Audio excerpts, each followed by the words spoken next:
এবার ফিরছি। এবার ফিরতে গিয়ে একটা জায়গায় এসেছি যেটা নাকি একটা সুন্দর একটা শর্টকাট পথ আছে। শর্টকাট পথে আমার কাছে 8 টাকা নিল চার্জ। এই যে দেখুন, এটাকে যে তমরুল কি এরা বললো, কি এরা মাচা ঘাট, মাচা করা আছে। এটা দামোদর নদী। দামোদর নদী পেরোবো আমি ঠিক এইভাবে দামোদর নদী পেরোবো। আমার সাথে কেউ সঙ্গী নেই, যার জন্য আমি চলন্ত অবস্থা আপনাকে দেখাতে পারবো না। আমি আজকে একা আছি। এইখান দিয়ে গিয়ে আমি ওখান দিয়ে গিয়ে উঠবো আর কি। এটাতে আমি যাব আজকে। দেখছি, তবুও চেষ্টা করছি একবার, কারণ ইট ইজ ভেরি টাফ। আবার একটু এগিয়ে গিয়ে আবার দেখাবো আপনাদেরকে। একটু কষ্টসাধ্য ব্যাপার আর কি। আমি এটা করে বাইকে করে এখানে গিয়ে যাওয়া, কারণ যেহেতু আমি আজকে একা আছি আর আমার হেডনটাও আজকে নেই। এরকম একটা জায়গা যে আমি পাবো আমি ভাবতে পারিনি। নতুন ধরনের একটা অভিজ্ঞতা।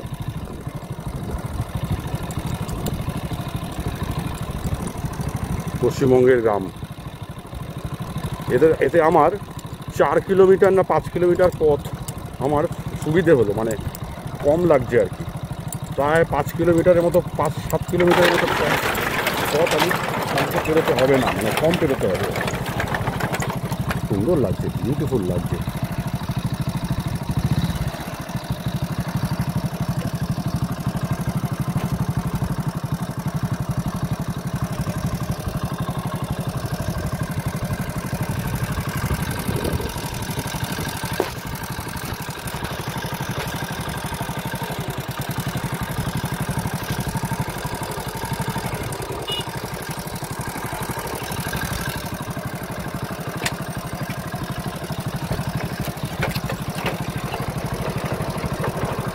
তুমি ধরতে পারবে?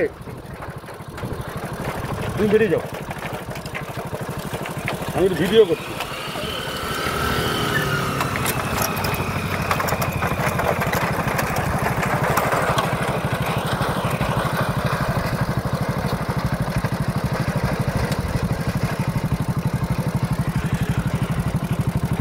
এই যে দেখুন, গাড়িটা গেল, এভাবে আমিও যাবো।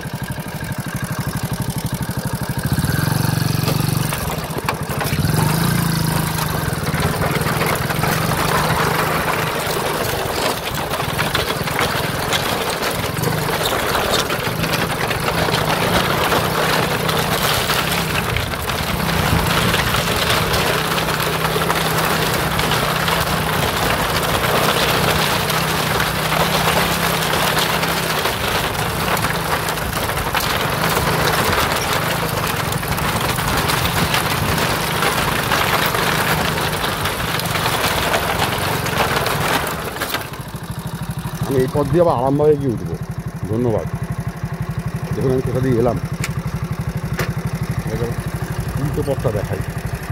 এটা দামোদর নদ, এটা দামোদর। এই পথ দিয়ে আমি এলাম, ঠিক ওই পথটা দিয়ে ওইখান দিয়ে নামলাম এবং ওদিক দিয়ে এসে এদিক দিয়ে আমি এলাম।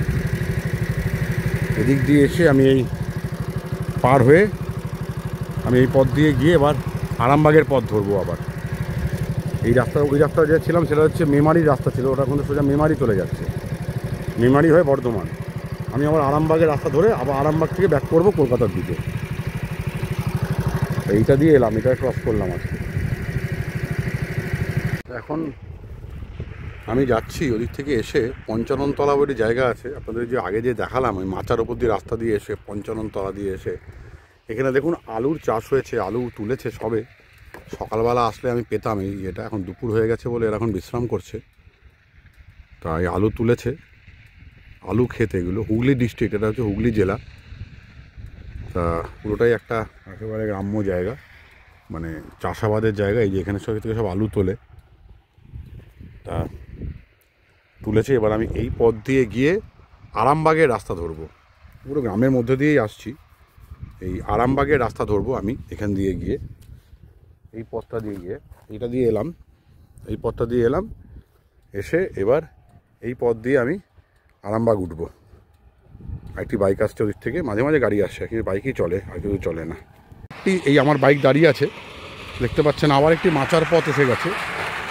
এটা হচ্ছে মুন্ডেশ্বরী নদী, হুগলি জেলা মুন্ডেশ্বরী নদী অনেকগুলো মাচার পথ আছে, আমি এখানে দেখতে পাচ্ছি মাচার পথ অনেকগুলো। তা অনেকগুলো মাচার পথ, এরা এখানে বলে মাচার পথ, এরকম মাচার মতো করা।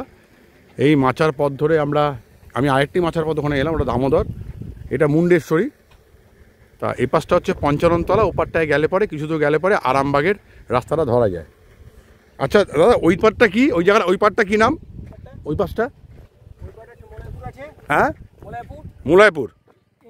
এইটা একটা গ্রাম। হ্যাঁ, ওপারটা মুলায়পুর। আচ্ছা আচ্ছা, এখান থেকে আরামবাগ কত দূর? বেশি দূর না, এক রাস্তা, একই রাস্তা, সোজা রাস্তা। আচ্ছা,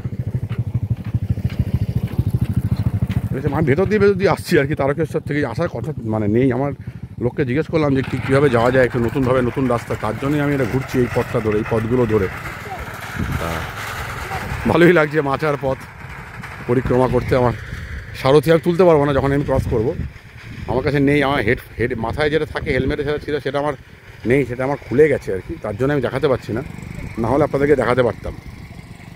তা যাই হোক, ধন্যবাদ। দেখুন আবার এই মাচার পথ দিয়ে যাবো এবার।